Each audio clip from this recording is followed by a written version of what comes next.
Tras años viviendo en la ruidosa y agobiante capital, el padre, Ion, decidió que era hora de volver a la naturaleza. La casa en la cima de la colina, rodeada de bosque y sol, parecía el lugar perfecto para su familia. La colina sobre la que se alzaba la casa estaba cubierta de hierba espesa, y los árboles que la rodeaban parecían fundirse con el cielo. Por las tardes, una brisa fresca soplaba en la cima de la colina, trayendo consigo el olor de la tierra fresca y las hierbas mezclado con algo más acre. Como si las hojas húmedas ocultaran el aroma de la madera vieja y las cenizas. Aquí es donde empezaremos de nuevo, dijo John con confianza a su mujer Sara mientras se dirigían a la casa. Sus hijos, Tom, de 10 años, y Lie, de 7, estaban entusiasmados con el espacio y con el hecho de que ahora tendrían su propio patio para jugar. Pero los vecinos les advirtieron, la colina se llama la Colina Muerta. Antiguamente era un lugar donde se enterraba a los criminales.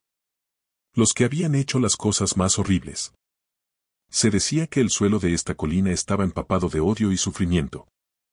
No es más que superstición, dijo John, que no quería oír ni una palabra más.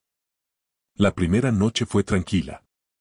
La familia deshizo las maletas, los niños se acostaron pronto y Sara se quedó sentada junto a la ventana largo rato, contemplando la puesta de sol. Pero pronto empezaron a inquietarse por cosas extrañas. Al principio solo eran pequeñas cosas, puertas que se abrían solas, platos en la cocina que temblaban y pasos en las escaleras cuando no había nadie.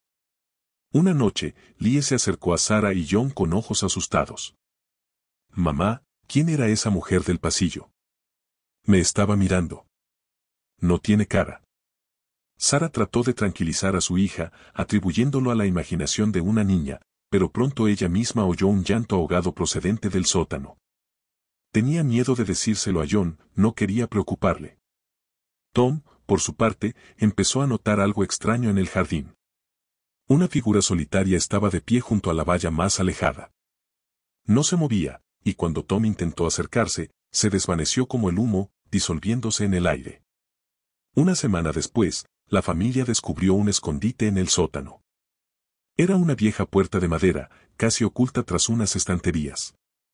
Parecía que no se había abierto en mucho tiempo. Cuando John intentó moverla, el aire de la habitación se volvió gélido.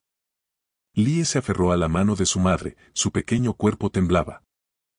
«¿Qué pasa?», susurró Sara, con voz temblorosa. Cuando por fin se abrió la puerta, se descubrió un estrecho pasadizo tras ella. Desembocaba en la oscuridad, con un penetrante olor a humedad y podredumbre.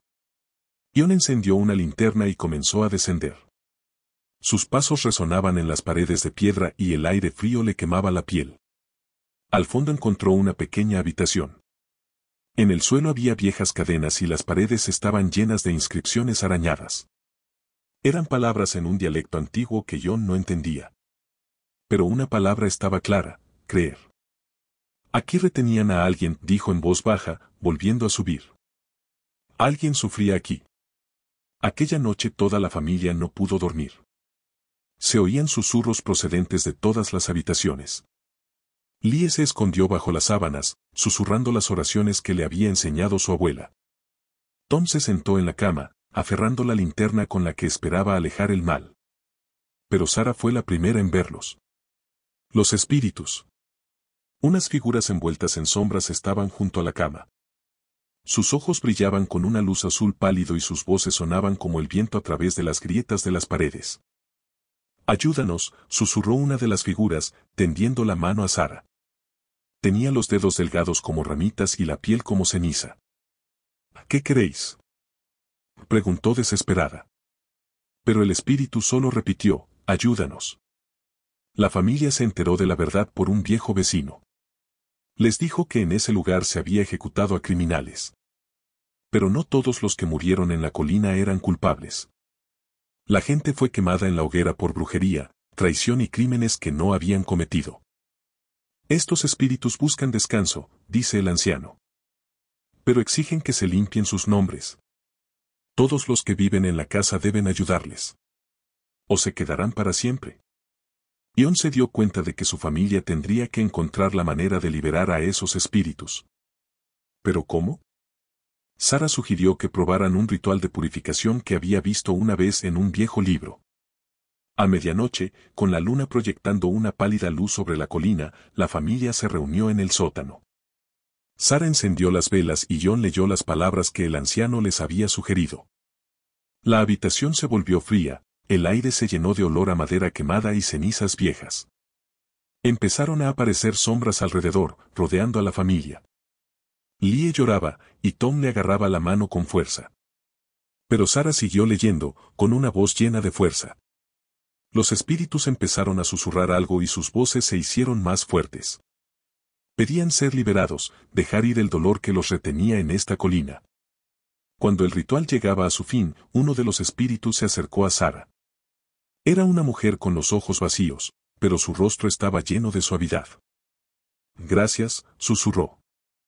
Ahora somos libres. Las sombras se desvanecieron en el aire y la habitación quedó en silencio. El aire se volvió ligero y el frío desapareció. A la mañana siguiente, la colina parecía diferente. El sol iluminaba sus hierbas y el aire se llenaba de olor a frescor y libertad. La familia supo que se había librado de la oscuridad que asolaba la casa. Pero también sabían que nunca olvidarían a aquellos cuyas almas habían encontrado la paz. Cuando el primer amanecer de la mañana tocó las ventanas de la casa, la familia Campbell sintió alivio por primera vez en mucho tiempo. Lie, sentada en el porche, miró al sol que se elevaba lentamente sobre la colina. Sus ojos infantiles brillaban con lágrimas, no de miedo, sino de tranquila alegría. Ya no veía sombras ni oía voces extrañas. La noche y sus pesadillas parecían haber quedado atrás. Pero Sara no podía evitar la sensación de que su calvario aún no había terminado. Seguía viendo el rostro de la mujer espíritu que le había dado las gracias. Aquella imagen, aterradora y apacible al mismo tiempo, penetró en su alma y dejó una marca. ¿Crees que se han ido de verdad?, preguntó en voz baja a John, que estaba sentado en los escalones, con la mirada perdida en la distancia. John guardó silencio. Sus fuertes manos descansaban sobre sus rodillas, pero incluso en esa postura había una sensación de cansancio. Sabía que todo lo que habían pasado le dejaría cicatrices, no en el cuerpo, sino en el corazón. No lo sé, Sara, dijo finalmente. Pero estoy seguro de que consiguieron lo que querían. Paz. Aquella noche, sin embargo, Sara volvió a despertarse. La despertó algo extraño, un susurro débil, apenas audible. Se incorporó en la cama y escuchó. El viento de fuera agitaba las hojas, pero no era él. El susurro sonaba dentro de la casa. Sara se levantó y caminó por el pasillo. La luz de la luna que entraba por las ventanas dibujaba largas sombras en el suelo. El aire cálido de la noche era en cierto modo pegajoso, como si hubiera absorbido los restos del miedo. ¿Hay alguien ahí?, gritó, pero su voz se quebró, ahogándose en el silencio. El susurro se hizo más fuerte. La conducía hacia el sótano. Sara se detuvo ante la puerta, con el corazón latiéndole en el pecho como un tambor. No quería bajar, pero algo, quizá una curiosidad residual o un oscuro deber para con los espíritus, la hizo abrir la puerta. El sótano era oscuro y frío, como una tumba abandonada. Sara descendió y sus pasos resonaron en las paredes de piedra. De repente, lo vio. En el suelo había un trozo de papel que claramente no había estado allí antes. Le temblaron las manos al cogerlo. Era una carta. En la vieja y amarillenta hoja solo había 3 palabras: ayuda a otros a liberarse. Sara se esforzó por contener un grito. Se dio cuenta de que los espíritus le habían encomendado una tarea. La colina estaba despejada, pero eso no era más que el principio. Al día siguiente, Sara le contó a John el hallazgo. Se quedó mirando la carta durante un buen rato, con un rostro que expresaba a la vez miedo y confusión. ¿Nos han dejado esto?, preguntó, y su voz estaba llena de ansiedad. No solo a nosotros, respondió Sara. Quieren que ayudemos a los demás. John quiso negarse. Ya había visto lo que la oscuridad podía hacer a la gente. Pero Sara sabía que era su responsabilidad.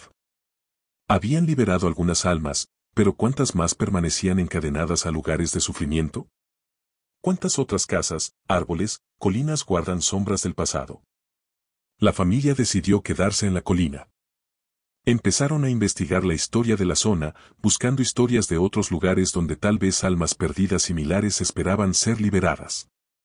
Sara buscó respuestas en libros antiguos y John habló con los lugareños, escuchando sus leyendas y temores.